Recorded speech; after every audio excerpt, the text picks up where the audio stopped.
Hi, welcome to How Literature Can Save the World, where we explore the written word's impact on our culture and our relationships with ourselves, each other, and the environment.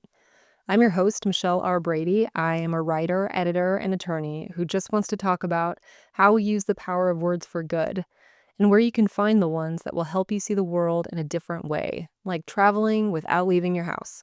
So, grab a drink or a blanket or an animal to pet, and let's begin to make our lives more meaningful one book at a time.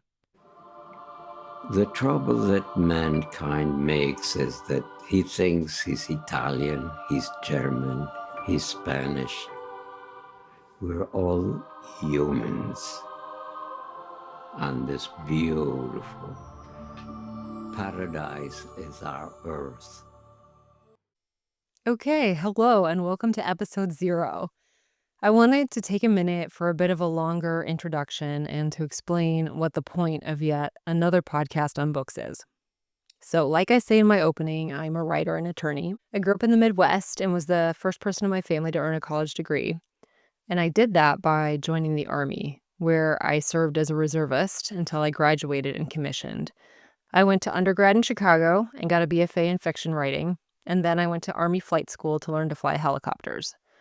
Overall, I've been deployed to Iraq and Afghanistan and spent 4 years in the Republic of Korea. I transitioned from the Army to law school after the birth of my first child, who was born with a genetic syndrome. When I was a child, I wrote stories all the time, constantly, and I wrote through undergrad. But for the intervening 20 years, I didn't write a single word. A couple of years ago, my mom died, and around the same time, my son had to undergo quite a big surgery. And for the few weeks that he was in the hospital, all I did was write. And I haven't really stopped since. I've published legal articles and stories, mostly about poverty, war, and motherhood. My stories are actually in a bunch of places that I'm really proud of, and I've completed my first novel. It's represented by Katie Grimm at Curtis Brown. Actually, the first chapter won the Gulf Coast Prize for Fiction, which was really incredible. As for law, I complete my Master of Laws in Dispute Resolution this year. I'm also a former judicial clerk at the U.S. Court of Appeals for Veterans Claims. So I'm focusing my legal efforts on causes I care about, at least for as long as I can, especially disability rights, minors in the legal system, and military veterans. And I suppose it's been the divide in our communities, like all the hate and fear, that's really made me wonder how I, who grew up in poverty in such similar circumstances as many spewing hate, don't feel that way. And the conclusion I came to was reading. We didn't have a TV that functioned for a lot of my childhood, and I didn't have money for clothes or activities that would have helped me to fit in, so I read. And I checked out 20 books at a time from the library, and I just read them. And I learned that there was this whole world outside of what I could see. And I plotted ways to get to the places I'd read about and become like the characters I loved. And that led me to the Army, which introduced me to more places and people I'd never known existed. And then I ended up in college, which was quite incredible. And when you can understand other people's points of view, it's really hard to hate them. I don't know why you'd want to try, but if you did, I doubt you could. So, what I want to do here is to share a place to start with all of you. The books that changed my life might not speak to you, but I bet that as we go on this adventure and find out what books helped others, you will find something too. And once you've been changed by a book, you'll never be the same because you'll see all books differently. Each one has the possibility of pointing you in a new direction. And they don't have to just be for escapism, and they don't have to be boring to be profound. There is a middle ground, and we are going to find yours. I'll start by interviewing myself. Here are the books that most changed the way I think about the world. Warning, what I took away might not have been the author's intention, and also forgive my pronunciation. Toni Morrison's Beloved. I learned the value of freedom and the power of our ghosts, and The Bluest Eye, the cost of hating yourself and the weight of other people's hatred. Kazuo Ishiguro, Remains of the Day, the cost of living your life for anyone other than yourself, and Never Let Me Go.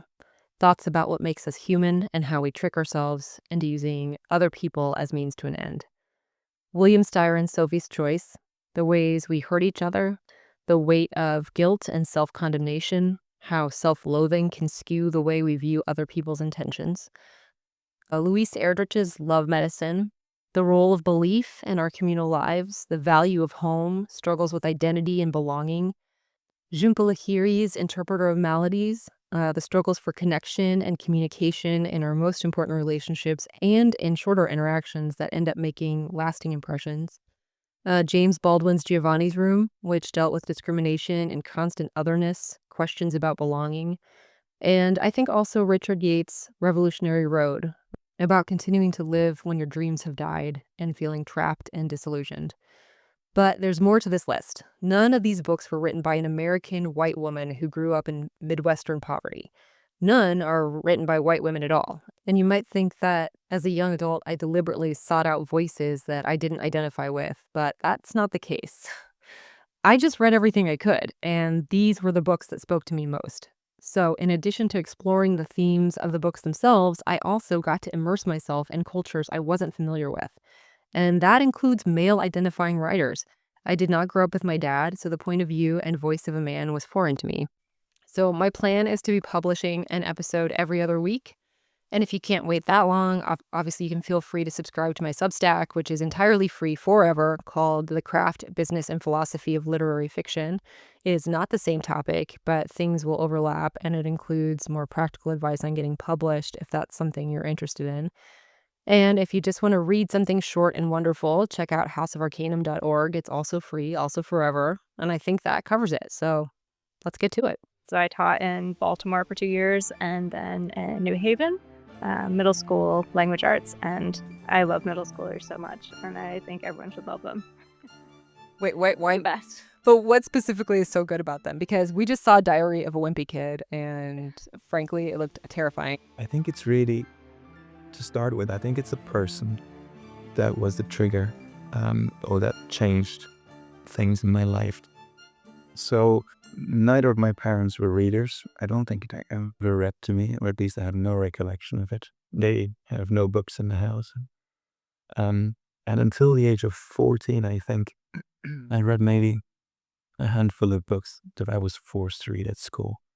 And then at the age of 14, I moved to a French school just for 1 year.